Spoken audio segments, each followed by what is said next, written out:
Zebra and the stripes of the okapi, and that's their directions. Okapis have horizontal stripes, while zebras have more vertical.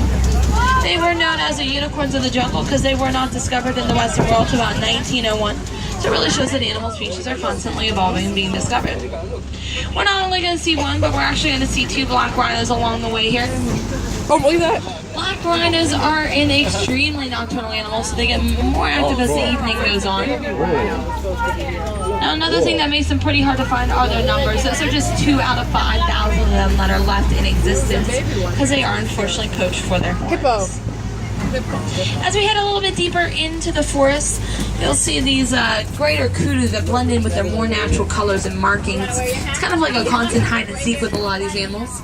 They look like very large deer, but they are the second largest type of antelope in Africa. You can tell the males from the females apart because the males have horns, females do not.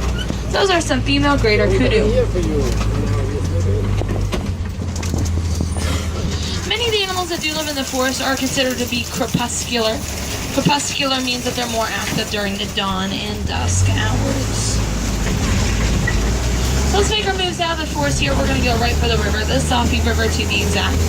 This Safi River is home to some Nile crocodiles and hippopotamus. A couple of my favorite animals along the way here. Now the key for looking for these hippos is looking in the water. You got to look for the bubbles and the ripples. That is going to be the key to finding them. Is there a baby one? Yeah, there might be a baby hippo. We might not see it depending on if it's back kind of in their barn. We'll try to do our best though to finding it. But there is a baby hippo on the reserve here. Just born a few weeks ago. I don't see too much movement on this side of the river, but luckily for us, the Safi River does split up ahead into two. Let's scoot our boot down the river here. It looks like there's a whole board of hippos. That's their group name, Apolo. Hippos spend a lot of time in the water, mainly to keep their body temperature nice and cool from the heat. They'll submerge themselves underneath the water, holding their breath for anywhere up to about 8 minutes or so. So they can hold their breath for quite some time. They do know how to swim, but if possible, they will walk along the bottom of the water if they can reach it. That is their preferred method of transportation. They do come out of the water mainly during the nighttime hours. They tend to travel anywhere up to about 7 miles or so looking for that food. They are surprisingly fast for their size. It will go about 30 to 35 miles per hour, which is about the same speed as a tiger. That's amazing. Apparently. No. Apparently. Let's see here. I don't see too much activity, so we're going to head across this bridge. It looks pretty sturdy. Hopefully it stays that way. Because just below us, some Nile crocodiles. Nile crocs can grow up to be about 16 feet long, 500 pounds, and live to be about 40 years old or so. They do have longer lifespans, and they're pretty dangerous animals. They have the ability to see the crocodiles? with 2,000 pounds of pressure per square inch. They also have a top running speed at about 10 miles per hour, and our truck only goes 8. So we're gonna twende out of here. The trees are starting to break up ahead, which is a really good sign that the savanna's coming up. This savanna is home to millions of migrating animals each year. You gotta think of it kind of like a superhighway for them. But unfortunately, due to habitat loss and human expansion, they are rapidly disappearing. This is home to some really famous animals in Africa, specifically giraffes, wildebeest, and elephants, just to name a few of them. Now, do you have your cameras on ready? This is truly some of the most beautiful picture taking on the reserve. Now, I am unfortunately unable to stop for all the animals, but I will try to slow down when possible. If I come to any stops, it's for a very short amount of time, a few seconds or so. And just because our truck stops doesn't mean those animals are stopping for us. They are wild animals and they don't know how to pose for the camera. So if you have an action or a sports setting mode, I highly encourage you guys to set it to that. Now right as we come on down, we're going to see a few giraffes. We'll get a better look at them when we come around the bend here. Luckily for us, the savanna stretches out for hundreds and hundreds of miles. They're kind of spread out amongst the savanna area here. We'll also see a very large animal with some really hard, large horns. Those are called Ankole cattle.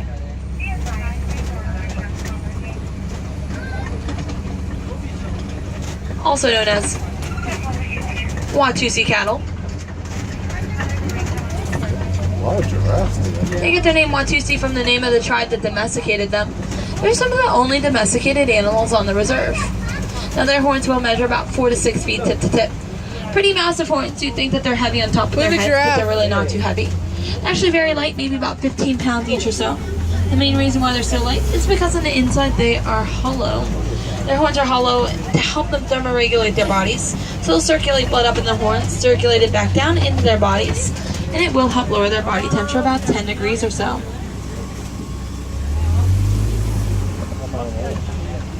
The horns are very smooth on the outside, but if you took a peek on the inside, they have a bit of a honeycomb structure that helps filter through the blood. Now these antelopes kind of to the left are called sable antelope. They're on the emblem of the Harambe Wildlife Reserve. Now it looks like there's also going to be some giraffes around the way here. And a whole herd of springbok. So these smaller ones are called springbok. They are the smallest type of antelope in Africa. It's coming over. Springbok in Afrikaans means spring, which means jump or leap. Bok means goat or antelope. So, jumping, leaping, goat. They'll leap about 13 feet forward and about 5 to 8 feet in the air. They have a top running speed of about 50 to 60 miles per hour. Second fastest animal in Africa. So we are going to slowly go by this truck because it's clearly moving closer to our truck. They get pretty inquisitive when they come through the trucks. And I don't want to cause a little bit of a traffic jam here, so we're going to make our way around here. That's our group name, a tower. Pretty fitting name because they are the tallest living land animals. They can reach top heights of about 20 feet tall. And when they are born, they're just about 6 feet tall. Look at that one. Yeah. Now speaking of born, this is going to be a baby giraffe up ahead here. Baby giraffe. Within an hour of being born, they are walking around on those legs of theirs, so they are up and at 'em pretty early. These are specifically Maasai giraffes.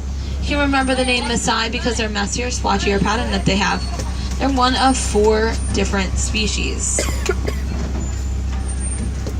Now if you want to see a different species of giraffe, head on over to our sister reserve over at the Animal Kingdom Lodge. You can see some reticulated giraffe there.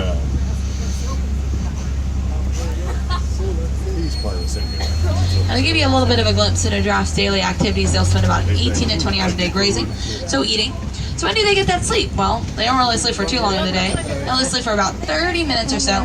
They don't even take that snooze all at once. They'll take in a little pound. Look at that. About 5-minute increments or so. Oh my gosh, look at it. Hi. These are some giraffes. Giraffe. We'll also see some Patterson Zealand over here. They're the lighter brown antelopes. Patterson Zealand are the largest type of antelope in Africa. Males will weigh about 2,000 pounds, females about 1,200 pounds.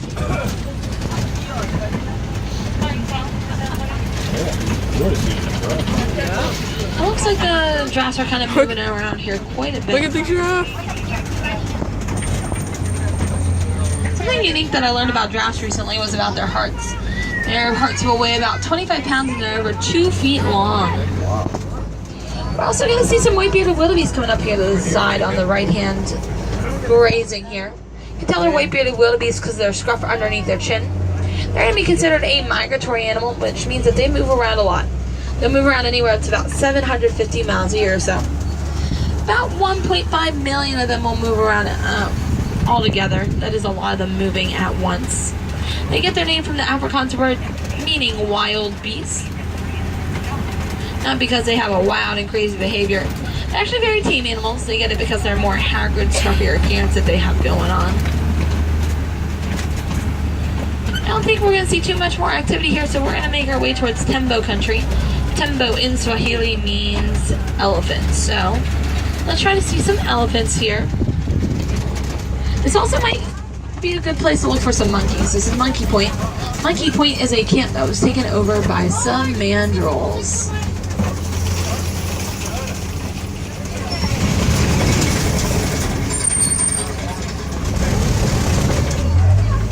Mandrills are going to be considered the largest species of monkeys. Males weigh about 100 pounds, females about 35 pounds. It gets a little bit warmer like this. They're a little bit tougher to find because they like to hang out in the trees and bushes, especially as it gets warmer. Not seeing the most activity. However, look over to your right hand side, kind of in the back corner. You'll see an elephant all the way in the back there. There's one elephant. I think we're gonna find more. Usually where there's one, there is an entire herd. Luckily for us, there is a road that takes us straight towards them. However, it looks like there's a sign here. It says road closed. Which is a little bit odd, because usually there is a road that takes us towards that elephant. So we're gonna take a slight detour. I do know there's a bridge that we can take. So we're gonna take this bridge. It looks pretty good, minus the fact that it's held together by some duct tape and some rope. So we're gonna be over it anyways. Holy poly, which means very slowly in Swahili.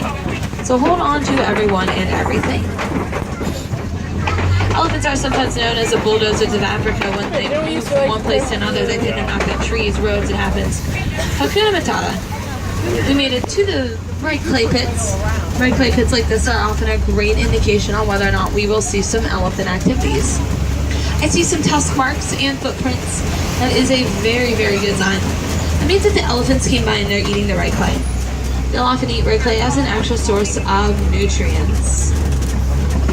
So like we kind of take our vitamins in the morning, they kind of take their own source of vitamins. As we do get close to these elephants, I'm going to lower my voice just a little bit. Mainly because elephants have very sensitive listening. They can pick up sounds that's about 20 miles away. We might get some close-ups of some elephants, including a baby elephant. If we do see that baby, I do ask that we not get too loud around them. Mainly because the louder we are, the less they want to be around us. I do want them to stay nice and close to our truck. Wait, look at the baby one. Elephants are the largest animals weight-wise. It's a rock. They weigh up to be about 14,000 pounds. Just to give you a little bit of perspective, that's about half the weight of the truck that we're in. 14,000 elephants. Now these are specifically going to be greater flamingos. When they're born, pretty heavy babies. Females will have make sure you're fully seated for me, guys. They'll have about 8 to 9 of them in their lifespans in the wild at pregnancies that go on for about 22 months. It's almost 2 years per elephant baby. So if you think about it, they'll spend close to 20 years of their life pregnant. Unfortunately,